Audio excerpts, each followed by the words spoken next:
Hello, everybody, and welcome to the JakeDude Invitational. Top 8 teams have been summoned to come together for this draft format event. We're in the semifinals where TTV is squaring off against FLOAT.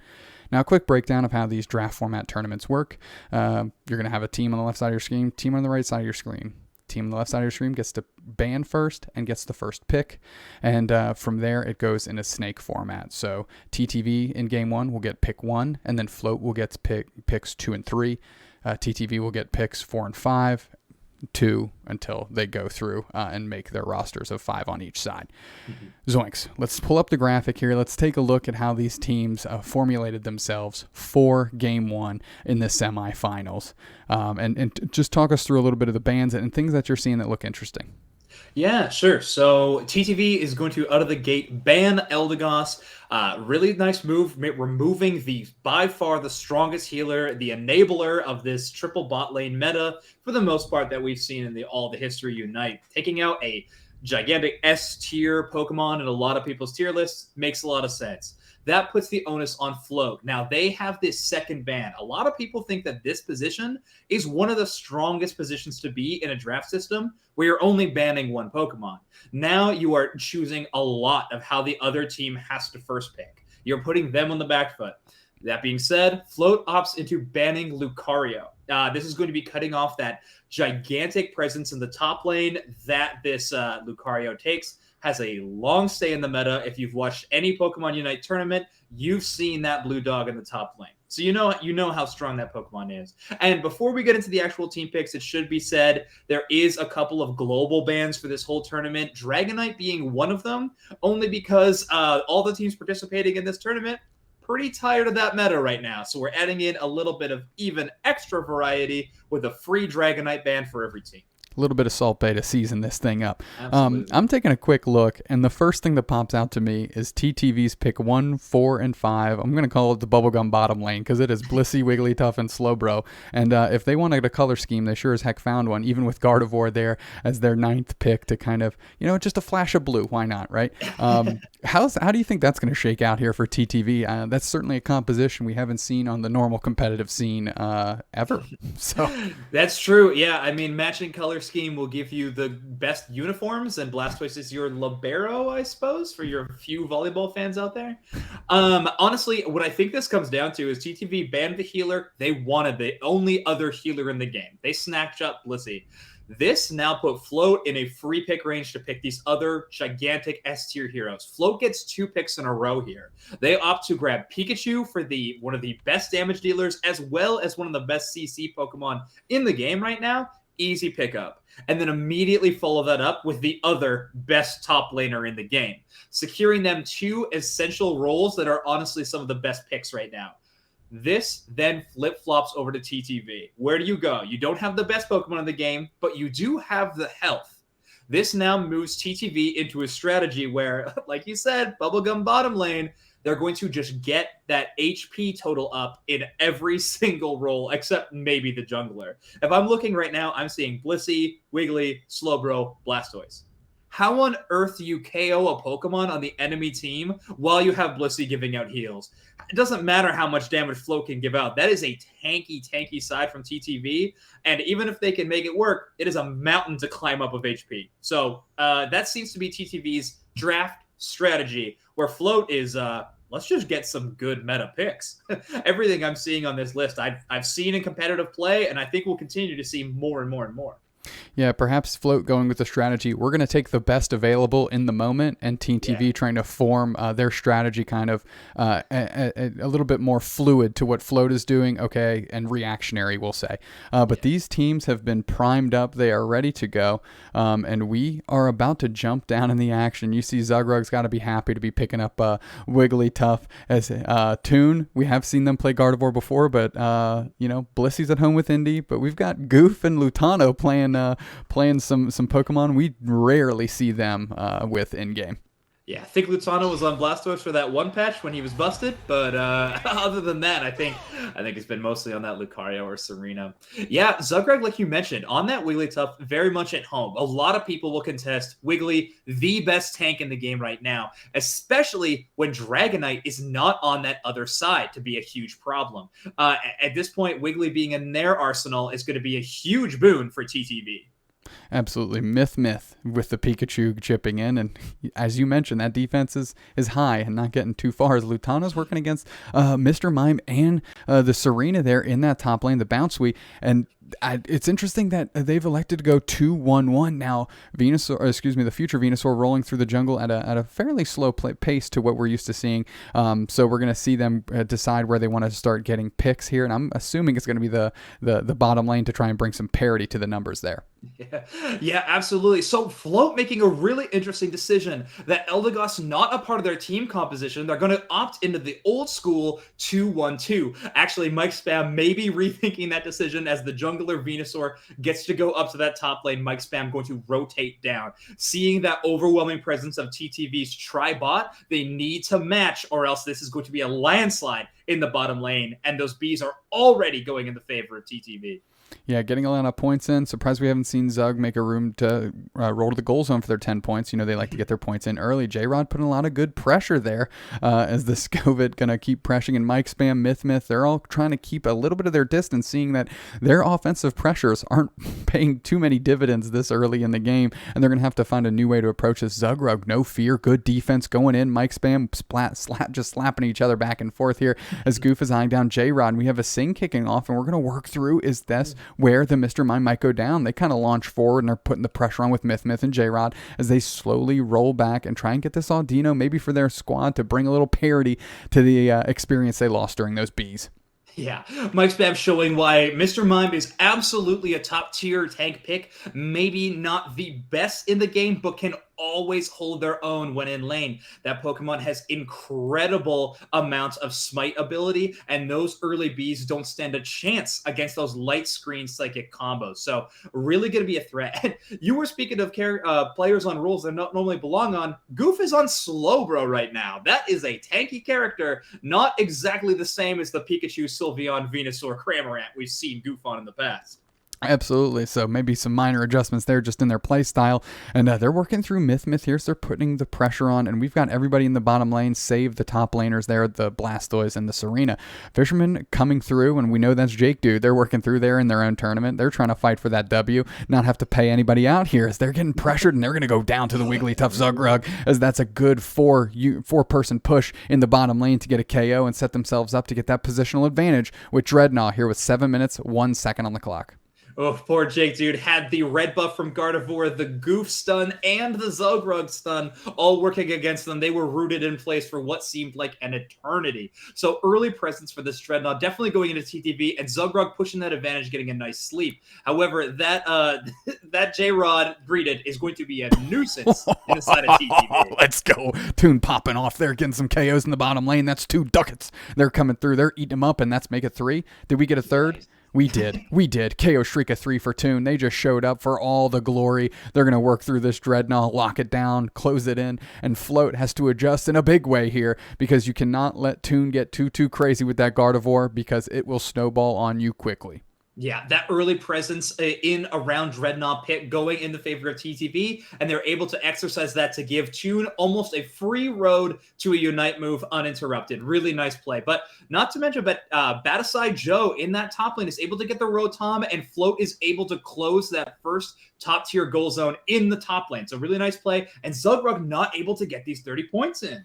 Greedent just went back, joined in the fray, and they're going to get pinched off by Batasai Joe here. The Serena trying to catch all of TTV off guard, but Toon and Zug are able to work through. That's a Unite move trying to get rid of Zugrug here as they just managed to flash out and escape, and they're still working through. Batasai Joe keeping the pressure on. They've identified Toon. They're working through it. Back over to Indy Bear. Can they get one of them? Can they get any of them? Now they're in the goal zone. Is it worth even trying to get 5 points in? They're fighting, but it's an uphill battle as finally Myth, JakeDude, the Fisherman 2, and Mike Spam come in and put the pressure on. J-Rod coming from the back door. And they're finally getting some points in that bottom goal zone. No KOs to show that effort, but they're getting some points in, and Lutano's doing the same.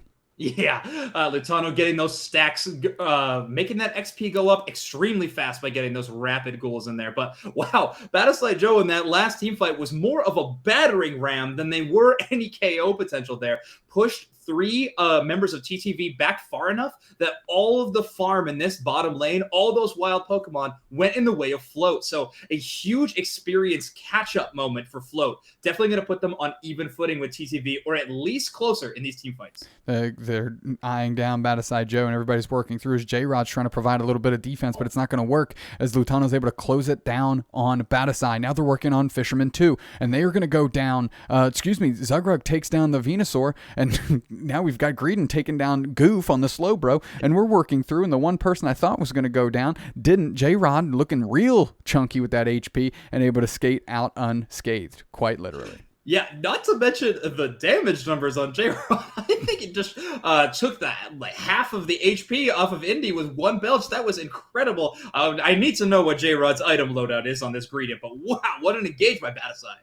Now, Battleside immediately going for Toon, identifying that, and that means the Unite moves have to come out to try and save them. I think that was Zugrug's Unite move that kicked off to try and pick up Toon because they know how pivotal of a member they are. Goof trying to get into the fray here as all his Float is pushing them back up the lane. Indy can't do much as Blissey on the offensive front as now Float is moving together, but Lutano cracked off on the Sticks kids. 12 going to get a KO streak of 2 until Venusaur finally takes them down. Fisherman 2 exacting a little bit of revenge on behalf of Float, and now they're working down towards Dreadnought. They think they've got a good advantage. They certainly have the positional one, and they're going to have Battleside Joe try to cut off TTV as they're working through Dreadnought half HP. Here comes Zugrug. They get pedal danced and Giga drained on, and Zugrug's just still in the mix. They got so much HP, and there you go. Myth closes it out. The Pikachu uses the Unite move to really keep the pressure on, and all of Float is pushing up that bottom lane, and TTV is sent scrambling with 3 players down, and you have to love that exchange if you are Float. Yeah, absolutely. They did a really nice job of pushing at the enemy team. Things got a little bit hectic when their HP bars started to dip below 50%, but they kept calm and backed off and peeled and allowed TTV to push in a little bit too far, which allowed them to engage a second time and just really rush that lead up, especially with that Pikachu Unite move. Really nice play. This is giving them early presence at Rotom. TTV has a chance to steal, but it's going to be tough. Big Surf doesn't quite close it out for Lutano, but now they're caught in the middle between 3. Fisherman keeping the pressure on. Mike Spam bailed out a little bit. Might cost their team this KO as now Battleside Joe's getting in, and not before Lutano gets a KO on the Venusaur, and now Battleside Joe is getting bullied by the Lutano back the other way. Essentially solo support by Indy Bear, keep them up on the eggs. That's a good breakfast for the big turtle there in the top lane as they're able to get some points in and keep the pressure on. Myth getting shot down, and now we're working through, and finally Lutano just goes, I don't need to be here anymore. Who cares about this Rotom? Let's go somewhere else. We've got some top lane presence, and I'm worried about my life here, boys. So Battleside Joe and J-Rod also in the middle trying to get their experience up. Leave Toon to clean up the business there as the rest of the squad is preparing for the Zapdos. Yep, only 5 seconds until Zapdos, and look at Float's position. This is all 5 of the members of this team already in Zap Pit and pushing out TTV away from this bottom side. TTV is looking for an angle in right now, and Toon has a free line of attack. Boom! And, I mean, that's a huge KO. That's a huge KO by Toon on Battleside Joe there. There's too little HP as Mike Spam tries to come in with Unite move. That's a counter Unite move. And look at those HP bars just get smothered. That's 3 KOs there, and just a total on the team. And go ahead and give Toon 2 of those as that whole squad was melted immediately. And now they're able to take all this advantage. But J-Rod, that stouty squirrel, staying in the mix, but not long for this world as that's 4 players on them. And of course it's Toon again. And now this Zapdos is getting burned down by TTV, but the rest of Float is here. Who's going to take it? It is TTV. They get to earn the respect off all the work they put in the middle, as all of Float is now trying to get their KOs, but TTV isn't too concerned because they are worried about those last 2 minutes double ducats. Yeah, absolutely. TTV just running their points into the lane at this point feels like a little bit of a victory lap for them. The score just going up and up and up already, 255 to 197. I wouldn't be surprised if TTV goes over the 600 mark in this game. But yeah, huge scores here. Incredible Zapdos fight. Battleside Joe with a valiant effort to run in there and steal that Zapdos at the last minute, but Serena does not giving you that same amount of smite capability as another Pokemon like Lucario or the Dragonite, both being banned in this situation, showing the variety that a draft tournament can provide. Bubblegum bottom lane looked great the whole time. You said those Absolutely. HP in that defense really was going to pay some dividends against kind of those, high output, maybe high octane type Pokemon. And that's a good way to flatten out the impact that they can have in a game. I think the Blissey impact was felt there, and especially when we saw in that top lane when Lutano was literally getting babysat by Indy Bear and was able to push back 3 players of float in that top lane. I believe they got themselves a double up there and was forced the third to retreat. So there is value in these healing support Pokemon. Do you see this game and the impact of the support Pokemon bring inflection to what we're going to see here in Game 2? Probably. I mean, I don't think we ever see a Blissey ban, but if Float is given the opportunity, I wouldn't be surprised if they try to swipe that Blissey for themselves. Not having that healing is sort of an unexpected killer in a lot of Unite games. I mean, this game, I've said it before, there was a lot of free healing on the map compared to other games of this genre. The goal zones, heal your Pokemon. You have those berries behind your tier 1 at both sections, and getting back into the fight after basing is a pretty fast process. So it can be unexpected, but when you're in those team fights, boy, do you miss that healing. So I think Indy Bear playing that character they're very familiar with is giving them a strong benefit here. Also, shout out Goof, using that Unite move at the very end really sealed them the deal there. Not only does Slowbro shut down another Pokemon on the enemy team, those buddy barriers make the Slowbro even more un-KOable than they were before. So, yeah, really nice gameplay around that Zapdos fight. It really seemed like that was where things turned in terms of TTV's dominance. If people want to see team fights, Unite fights with unique Pokemon, I mean, that was probably the best example of some differentiating strategies, as you could see in Pokemon Unite, and it was a fun one. We still have Game 2 on the horizon because this is a best of 3, and now Float is on the button. They're going to get the first ban. They're going to get the first pick, and we're going to see how that shakes out. Kirk, doobsnax, Dubé, Josh, Zoinks, Hiebert, and we'll be back with more action from the JakeDude Invitational. Welcome back to the JakeDude Invitational. We're in the semifinals where TTV is taking on Float. TTV won Game 1 off the back of the Bubblegum bottom lane. Now, in Game 2, the drafts went a whole bunch of different ways, and Float was actually on the button, so they got the first ban, and they're getting the first pick. We're just going to go straight to this graphic, Zoinks, and we're going to start talking about it because no supports for nobody. Nobody getting to reach into that basket here for Game 2. No, not at all. And like I was saying there, I'm eating my words. Blissey being the first ban out of Float. I definitely did not see this coming. I did not think that Blissey would be a Pokemon this highly regarded, especially not to get the first ban. But that being said, TTV says that we are not giving you Eldegoss. Absolutely not. They return in kind with the Eldegoss ban. Making a lot of sense. Eldegoss is just too good of a Pokemon to be throwing over to Float for them to have. But this means that now now Float kind of has the whole shopping mall to peruse through.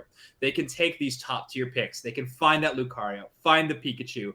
They can grab Serena even if they opted into that. But they end up going the Lucario route. I really like this. Lucario not going anywhere out of this meta. It doesn't give you the same team fight ability, but it does give you a strong smite ability. And when Dragonite is a global ban, a good smite makes for a great team comp.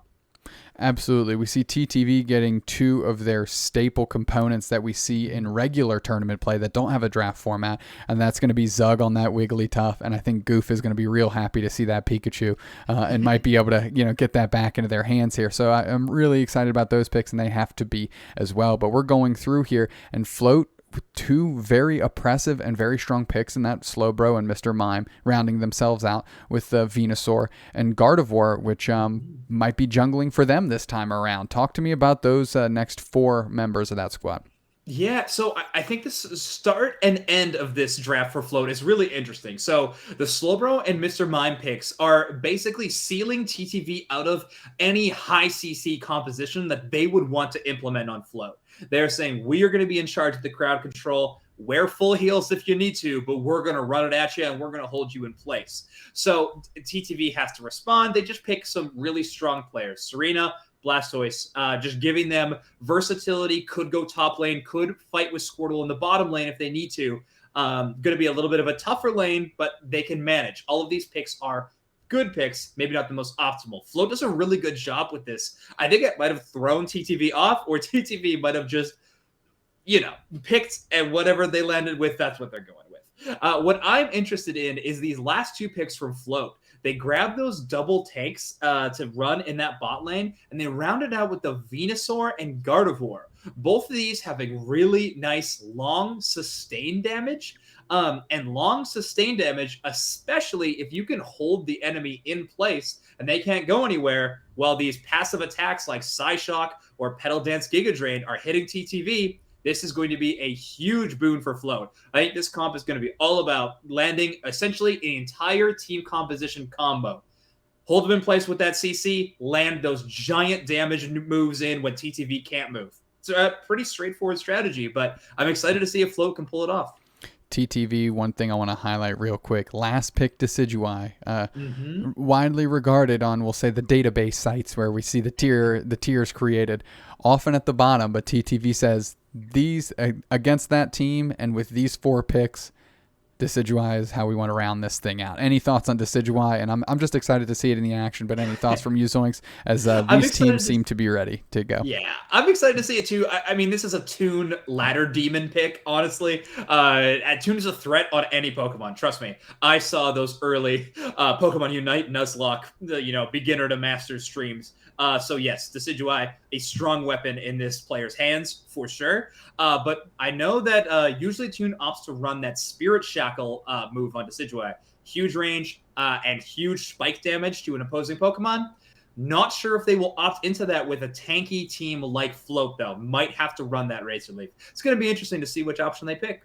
Oh, man, and they're identifying Mr. Mime very quickly as Mike Spam is able to just get away here. Indy going to be picking up the Blastoise this time around as Goof and Zug are going with their Homer picks as we anticipated here. So we'll see how Indy can do in the non-support type character role, playing a little bit more of a tanky role here as they're putting some good pressure. I mean, they're completely on the other side. They're going to try and get that as we see Toon going up to help Lutano in that top lane, which is making their way up, which means they were just KO'd, my friend. Yeah, that's true. Lutano getting that early KO done to them. That is the problem that Serena presents, is a rough early game start. Now, what Toon is going to do is try to rotate up early as possible. First Bs are so important for junglers in Pokemon Unite. Whoever clears these first Bs first in terms of the junglers is going to have that power spike for first Dreadnought and going to be in a way better position. And wow, does Battlecide Joe make sure that their team is the one having the advantage. Absolutely big time advantage there as Lutano goes down again, and we're in the bottom lane, and poor Toon just trying to do their best and get a single B, and they're like, I guess I'm chipping in with the bird here. Decidueye really needing to get, Dartrix really needing to get to Decidueye to start impacting the game in a heavy way here. And fortunately, the Toon is able to make it out before Fisherman 2 is able to close it up. Here we go, though. Back in the bottom lane here as Mike Spam and Myth are putting good pressure onto TTV, Indies, and Goof as Zugrug is getting the Audino there and kind of drawing it off Float's side of the board and taking it for themselves. Yeah, really hardcore EXP lead in here for TTV right now. 5s across the board in bottom lane when everybody on the opposite side is going to be sitting at that 4 or 3 level. Really huge advantage that they have, and the junglers right now are at a race to try to hit their final evolution. They're running through here. Good pressure by Float onto TTV. They are working on their side of the map technically, but Goof does not says, you have overstayed your welcome. I'm taking you down, sends them packing here as Myth and Mike Spam are trying to hold it down themselves and still trying to put a little bit of a presence out here in the bottom lane. Here comes the jungler, Fisherman 2, to put some pressure on with that Petal Dance. The one huge thing that TTV has going for them in this bottom lane right now as well is just a giant advantage in terms of range. That is trying to be circumvented by Float, actually opting to run this Gardevoir in lane instead of the jungle, instead letting the Venusaur enter into the jungle, trying to get them that high level of engage. However, this Corellia is going to be a real hindrance on Float until they can get to that Gardevoir level. 4 down there, 4 Float as they're putting the pressure onto TTV. I am shocked that Myth made it out when the Decidueye Toon was on the scene there. But Zugrug coming in, going to do a little bit of a dazzling gleam, and now the pressure's on. Float is jumping in there. Fisherman 2 getting mowed down very quickly, going to use that Petal Dance and some attacks to try and get some of that back. And Myth getting a KO onto Indy, who's playing as that War Turtle right now, and Dreadnought's here. It's 50 HP, 633 on the clock as all of Float is working through this Dreadnought, and they're able to take it off the back of Fisherman to the jungler, and now they're putting the pressure up the way. They're going to grab a couple of these Audinos if they can, as the rest of the team is just pressuring TTV into their own goal zone and not quite able to get some points in, so they're still behind on that scoreboard, 88-41. Not to sound like a broken record, but I'm going to talk about boss Pokemon smiting yet again. TTV's comp, look at that comp. Who do they have? Zugrug, Dazzling Gleam on Wigglytuff, maybe? This is going to be a uphill battle. Toon's got this Spirit Shackle, but it's going to be really hard to hit the Dreadnought instead of an enemy Pokemon when everyone is clustered in and around that area. Battleside Joe going to dunk 35 with that huge experience gain from Dreadnought, putting them in a really nice position. These bees need to swing the other way for TTV for them to keep up in this experience. Yeah, they're putting pressure onto the players, though, as Goof was able to get a KO streak of 2 on the nose. Here we go. If you wanted a window for the bees, that's where it is. You just take them all down, take them out of the game, and then take all the bees. Too easy. Here comes Toon trying to get the big one for themselves. They say, I need that experience. Indy agrees. There we go. Indy going to get a berry, as Goof and Toon are just going to work through the Audinos and maybe try and poach one from the other side. Look at that arrow getting lined up, ripping through Mike Spam as Goof and Toon are starting to move together, and that's something we've seen quite often. That's a KO by Toon onto Mike Spam, and they've got to be feeling good. Maybe Toon just taking a minute to knock some of the Decidueye rust off as they're lining up those arrows now, and they're finding their mark, tried and true.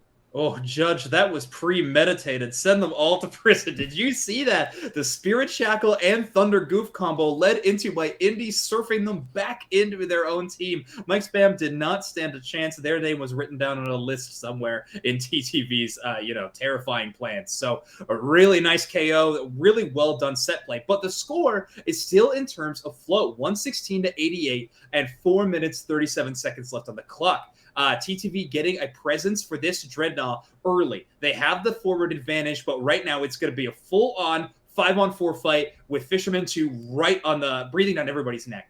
We're seeing the Surfs come in and knocking all these players all around us. The Unite moves are flying now too. Look at that HP boost here. As Lutano's working in the goal zone, they're going to use their Unite move onto Fisherman 2 and try and close that KO here. But that's before Gardevoir gets them sucked into the ether and saves Fisherman 2. Great play by Myth as all of TTV now is working on the bees. And there's a surf in by Indy to try and put some pressure on Fisherman, but unable to there as the Venusaur makes it back to their goal zone. And those bees kind of went every which way as nobody's on the objectives. Now they're working on each other. However, Battleside Joe is down. Indy's the next one that's on the docket here, and they get taken down by the Gardevoir. Gardevoir putting a lot of work in these two games. We're seeing it on each side of the board. Good night, sir, as Lutano kicks through Slowbro. That's a Decidueye taking down a Mr. Mime, and now they've got the character advantage as Lutano chalks up another one for themselves, and there goes Myth KO streak of 3. Unstoppable here, and they're unlocking this bottom goal zone so they can start raining in those points, and Battleside Joe says, screw this, I'm out. I can't handle this anymore. And they take Dreadnought in the face of Mike Spam and J-Rod here, and just TTV really swinging the tides back in their direction off the back of Indy and their Surfs. Yeah, what a momentum shift. Myth definitely trying to keep the hope alive there for Float with some really nice shots, but what it all led down into is a 40-point overscore on that bottom first-tier goal zone. Zug getting in that 40, and even the Slowbro Surf could not break that shield because of that Dreadnought smite. As soon as they took it down, the shields get applied to the entire team, and that helps stack on that shield boost when you're trying to score. Really, really impressive play by TTV. Not sure if that was all planned out exactly like that, but it sure paid off. There was a Unite move there by Indy to kind of stifle Float from being able to chase in with this Rotom here, and a decent amount of pressure as Indy uses the Surf to bring the bee back to the base so they can get that safely. But look at all the Float rotating early here. They're moving as a unit, and they're going to try and get the goal zones, but there's Lutano to jump all over Fisherman 2 through the grass. Here we go, and that's kicking off the action, and that was a surprise shot. That's a Unite move onto J-Rod, and now Battleside Joe goes down. J-Rod's not long for this world, and Mike Spam is going to make it out of their way, but that's not before Lutano finishes off J-Rod and puts the chase on Mike's man. Lutano says, I want 3, and Zagros like, all right, buddy, I'll help you out. Here we go. And Lutano's putting the pressure on, finally sends him packing and says, you've done enough running, kid. Get back to your goal zone. I'll get back to mine, and we'll do some stuff. Look at Toon getting those 50-pointers in. Best goal zone animation in the game for sure. Lutano wanting that last KO was not just for style points either, though. They used their Unite move before this 2-minute mark, so now they're not going to have it for the Zapdos fight. That is why they are farming right now on their side. They need it quickly. Yep, Indy trying to hold it down with the Surfs first with the Unite moves, but now that's 2 people down for TTV, and they're chasing Zugrug, and they're going to try and make it 3 here in the last minutes of the game. That's a Unite move that finds their mark by Battleside Joe. But here we go. We're starting to see some players fall for Float as we're watching Toon, and they're trying to pick up the squad. They're firing these arrows into the mix. They see Battleside Joe, and they fire one right into their core here as Lutano is still working through Fisherman, and this is going to be a battle for the ages in game 2 between those 2 players as Indy rolls through, and they're identifying another player to surf here. And is Indy going to try and pick this thing off? That's a Unite move to try and stem the bleeding here. Myth goes down, and I just saw the Thunder take them out from the bottom corner of my screen. Zapdos is down to like 15% HP as Goof is chipping in, and we're going to see what happens here as we are definitely down to the end as Indy takes a KO streak of 2, and there you go. The right side of the screen takes it. That's Float takes it, but do they have any players to convert with? No, they don't, as now J-Rod goes down to Lutano, and all of TTV is peeling back, and they say, we don't care about the Mr. Mime. We got them all else down, and we're going to start raining these freaking points in. And with that hundo banger, TTV is still up by 2 points, and Lutano's going to try and get these in as Mr. Mime is farming, and here comes Fisherman to eat a Unite move on the button. Oh my word, TTV only up by 2 points with 30 seconds left in the game. Mike Spam, the only member on the enemy side, but they decide to base to help with defense. Too many full pockets on the side of TTV. The threat of the score is too large, but the problem is they have to be doing expert level math if they are to know the score right now. Since it's not given, they don't know whether they're up or down with 100 points left. 10 seconds. They need to score 2 points. They need to score 2 points, and nobody's committed to a goal zone on either side of the team here. They're throwing it up the chance. We're going to see what happens. We know what happens, and that's 218 to 216. Let's see it confirmed on the scoreboard here for a moment. I need to see it for myself. I can't believe in it. Hold your breath. The bars are climbing. Bang. 218 to 216, and you know, Float is just has all the wind knocked out of them after that, as TTV's got to just be chuckling their way into the finals here. Talk to me a little bit about game 2 as TTV does take it 2-0 here in this draft format of the JakeDude Invitational. The wind knocked out of them. I'm saying Mike Spam's probably screaming at his team. Got the Zapdos KO and stole it right from under TTV's nose. Dunked their 100 points in. And unfortunately, with all those heroics, could not cinch the win. Really, really unfortunate. Oh, man. So I think it came down to the 2 very key moments. That Dreadnought fight that we talked up definitely was a huge momentum swing in terms of TTV. But what I think it really came down to was an MVP level performance coming out of Lutano and Toon. They were winning that fight I think it was 2v4, maybe 2v5 at different points there. 2 Pokemon, Decidueye specifically, being extremely flimsy, but they had the range. Lutano took aggro like it was an MMO, leaped in there using all their cooldowns, drew everyone on Float to try to focus on them, and then Toon had just the free reign to shoot arrows from Narnia and just start absolutely dealing incredible amounts of damage, was able to knock out Myth. They were able to get J-Rod out of that fight as well. And then that Zapdos fight, they just had free reign after that. It did get stolen, but that didn't matter because there was too many members of Float in that spawn point to really be a huge threat in terms of scoring. That being said, this was not a done deal at any given moment. That game could have went either way at any second. 218 to 216. That is ridiculous. Yeah, that disparity's firing a frog's hair there, Zoinks. And it was good to see Lutano kind of turn around because they were having a heck of a time in that top lane in the first 4-ish minutes of that game. They were getting KOs. Battleside Joe was feeling it and really did a good job to kind of keep the team in the game as that bottom lane was not really going in either heavy direction. So he was able to give their squad that good early advantage there. And, of course, you mentioned the Dreadnought where kind of all of that started flying the other way. But there you go. TTV punches their ticket to the finals. Good show by Float in this draft format. JakeDude Invitational. Kirk, doobsnax, Dubé, Josh, Zoinks, Hiebert will catch you for the finals.